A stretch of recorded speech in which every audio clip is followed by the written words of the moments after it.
Mesdames et messieurs, fidèles abonnés de Dunia TV, bonsoir et bienvenue à ce flash.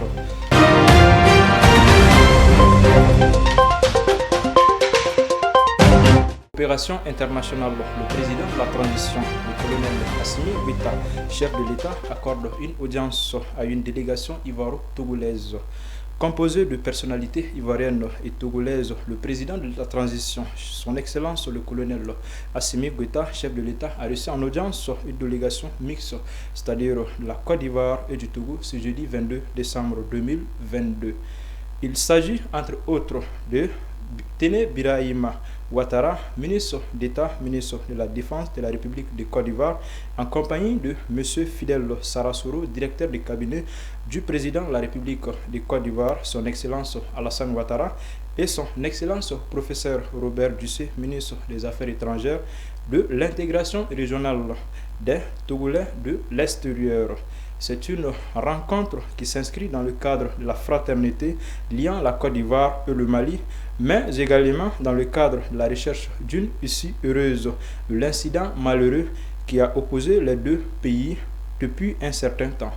Elle a abouti à une signature des engagements dans le sens de la promotion de la paix et le renforcement des relations d'amitié entre le Mali et la Côte d'Ivoire.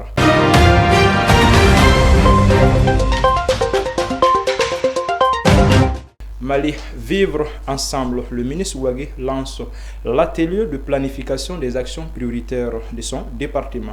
Le ministre de la Réconciliation, de la Paix et de la Cohésion nationale, le colonel-major Ismaël Ouagué, a lancé l'atelier de planification des actions prioritaires de son département ce jeudi 22 décembre 2022 en présence des représentants des structures relevant du ministère. L'événement se déroulera du 22 au 23 décembre 2022. Eu égard à l'importance de cet exercice, le colonel-major Ismaël Ouagué a remercié ses collaborateurs pour les efforts consentis, tout en les invitant à examiner avec rigueur ces actions prioritaires qui serviront de boussole pour les interventions de son département durant l'année 2023.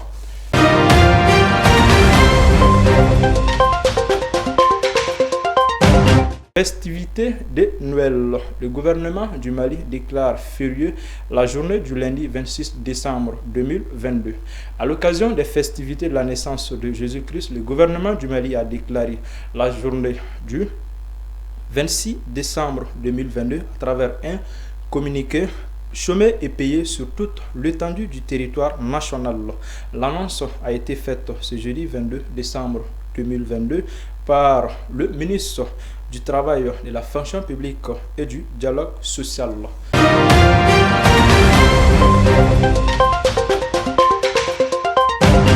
Information internationale, économie. Le FMI octroie une aide de 240 millions de dollars à l'Ouganda.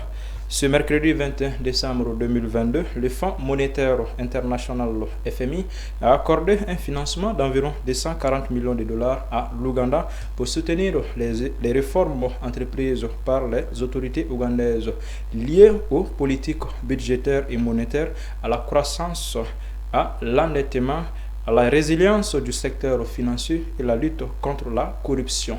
L'Ouganda pourrait accéder à ce financement dans les semaines à venir à travers le conseil d'administration. Pour rappel, le pays a été gravement touché par la Covid-19 qui, selon le FMI, a entraîné une augmentation de la pauvreté et une détérioration de l'équilibre budgétaire. Voilà, mesdames et messieurs, ceci met fin à notre flash. Merci de l'avoir suivi et très bonne suite de programme. Sans oublier de souhaiter joyeuses fêtes de Noël à la communauté chrétienne.